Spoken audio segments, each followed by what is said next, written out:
Get ready for your daily dose of marketing strategies and tactics from entrepreneurs with the guile and experience to help you find success in any marketing capacity. You're listening to Marketing School with your instructors, Neil Patel and Eric Su.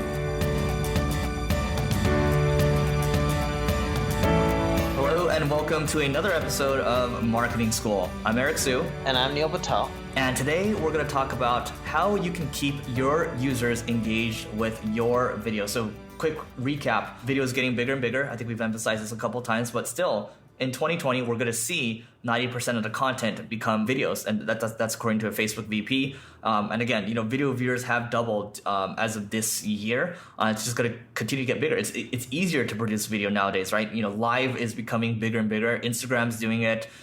You're kind of semi-live with Snapchat, and then you have Facebook and things like that. So it's becoming a lot more valuable. So the question is, how do you keep users engaged with your videos? So Neil, what are your thoughts on this? Yeah, everyone always says keep your videos short, like 1 minute, 2 minute videos. And yeah, you can do that and your engagement will be really high. But the issue is your conversion from viewer to purchaser is low. And typically the economics don't work out, especially if you're doing paid advertising. So my first recommendation is if you want to keep them engaged, try to make your video like a story, right? Storytelling has a lot of emotions, ups and downs, scary moments, happy moments. If you can put yourself in the viewer's eyes, right, you'll do much better. And the way to do that is think about you watching a movie. If you're watching a movie and you go through all these emotions, that makes an amazing movie. If you just watch a simple movie where you know what's going to happen and it's simple, it's just that same story throughout the whole 2 hours, you're not going to walk away being like, oh, this is amazing. So through storytelling and through emotions, you can hook people and increase your engagement. Your numbers on the charts may seem like they're dropping off over time as people watch more and more of your video, but that's standard. That happens with every video. But what you'll notice is the more storytelling you do, the more emotions you leverage, the more hooks you create, the more sales you'll end up generating from those videos. This tip really applies around Facebook because you're auto scrolling, and then a lot of people aren't going to see your a lot of people that the 3-second videos that Facebook tries to count them as, it doesn't really count. But if you want to pull people's attentions, because a lot of people, their sound isn't on when they're scrolling through, they actually have to click on the video itself to turn the sound on. Start with video transcripts or video captions, I should say. Rev.com, that's REV.com, has the ability to create video captions for you. If you don't want to spend the time adding things up, then they'll give you an SRT file that you can upload. You can also add this to YouTube as well, but it's just an overall better experience. I catch myself sometimes, like I'll be stopped by a video and I'll just start reading the transcript. Like I'm too lazy to literally click. That does add more engagement versus not having the video captions. Again, this applies to Facebook mainly at the moment. In the first 15 minutes, or 15 minutes is a long time. In the first 15 seconds of your video, have a strong hook. If the intro isn't really engaging, you're going to lose people for the rest of it. Think of the first 15 seconds as like a headline in a blog post. It's everything. If someone doesn't get hooked in, they're not going to watch the rest. The same goes with the video, right? So when you have a video, unless it's on autoplay, there's a picture, a still picture that they use, like that's the main frame. If that picture isn't enticing, people don't want to click on it, then it's not going to do well. And if you're trying to figure out what pictures do well, just run a quick Facebook ad, spend like $5, and you can try a few different images. It'll tell you which ones have the highest click-through rate. I see a lot of people's videos and it's just them talking the whole time. The camera angles don't change. It's not shifting to their screen. It's literally a talking head the whole time.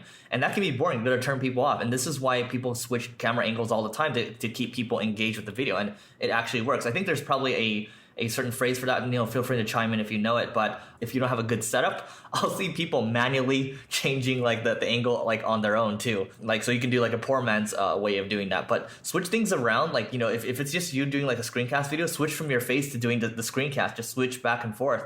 That way you're keeping people engaged. And then also at the same time, ask them questions too. If it's a live, if it's a webinar, if it's a live video, then ask them questions. Ask them, especially when you're starting out, where are they from exactly, right? Are they getting this? And then you can also feel free to cover some of their questions as you're going through the presentation. That way it feels engaging to them. That way they feel like they're talking to an actual person. So all these kinds of things add up. And then the one thing I will say when you're looking at I'm talking about Facebook video ads again, you can tell pretty quickly. I mean, if your video views are, more than, 3-4 cents or so, it might be too expensive. And you can also look at the engagement on the video too. On average, how long are people staying? Hopefully they're staying longer than 15 seconds. The 15 seconds that Neil just mentioned is perfect, because if they're staying longer than 15 seconds, you might have a pretty good video on your hands. So take a look at your video engagement numbers. You can even just try doing a page post first, see how people perform, look at the organic reach on it, and then go from there. The next one is really good editing. So if your editing isn't good, then just like the video quality, people are less likely to stick around. There's a guy named Casey something. I don't know his last name. Do you know it? The guy that sold his thing for 25 million?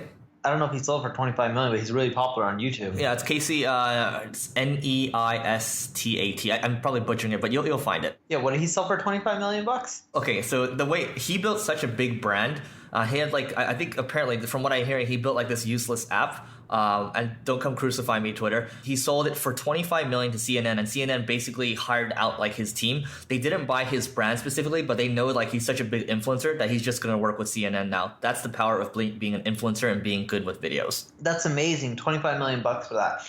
So he has amazing editing. If you do amazing editing, it doesn't even have to be as good as him. You'll do well. And in addition to that, Eric has this problem and he knows it and he's trying to fix it. With your videos, talk slowly. If you talk too fast, you're not going to engage as much because people are going to be like, what the heck is happening? This is too much information for me.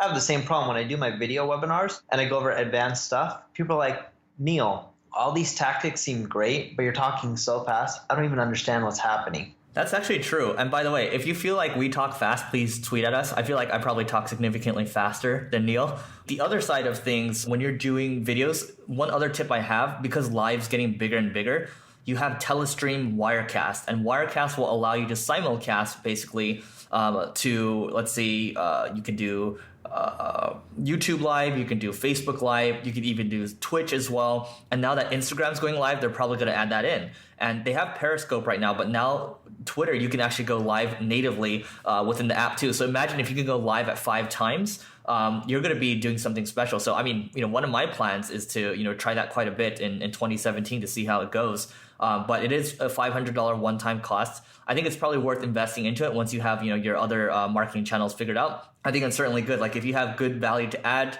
if you have good things to say, well, then go out there and, give this a shot. Neil, anything else to add? That's it from my end. All right, that's it for today's episode. Let us know what you think. We'll see you tomorrow.